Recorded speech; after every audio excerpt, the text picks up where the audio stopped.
Hello, সালাম আলাইকুম guys, কি অবস্থা আছেন সবাই? গাইস, এটা শুক্র সোমবার লই আইছি। সোমবার হয়েছিল আমি যে কোম্পানির কপাল হয়েছি, কোম্পানির নামারে কালকে রিয়াদ শহরে পাঠাইল সন্ধ্যা পরে 6টার সময় আমি গাড়ি দিব যাইতে সারা রাত লাগিয়ে দিব। আমি 7-8টার সময় বলছি রিয়াদ। সবাই দোয়া করবা, খুব কষ্ট লাগে। 7টা বছর এক জায়গা পাঠাইছি, যাইতে মন চান না, ইচ্ছা করা নাই, যাওয়া লাগবে তো। ওটাও জীবন। বহুত চেষ্টা করছি বিদ্যার্থী রইবা লাগে, বিদ্যার্থী কোনো সিট খালি নাই, বুদ্ধির ওপর কোনো সিট খালি নাই। রিয়াদ যাওয়াও লাগবে। ডিউটি দিছে আমার এয়ারপোর্ট, রিয়াদ এয়ারপোর্ট ডিউটি দিছে।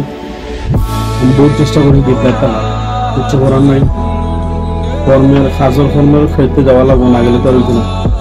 বিদ্যার্থী লাগে বহুত চেষ্টা করছি, বিদ্যার্থী কোনো সিট নাই। সবই দোয়া করবা।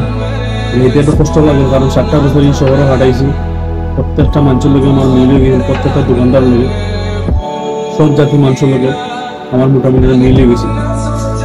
ইটান সাইডা খুব কষ্ট লাগে যাইতে। ইটান সাইডা বলতে এই ডিস্ট্রিক্টের সাইডে যাওয়া করে যায়। এই ডিস্ট্রিক্ট সাইডা অন্য ডিস্ট্রিক্ট, রিয়াদ ডিস্ট্রিক্ট। সবাই দোয়া করবা আমার লাগে।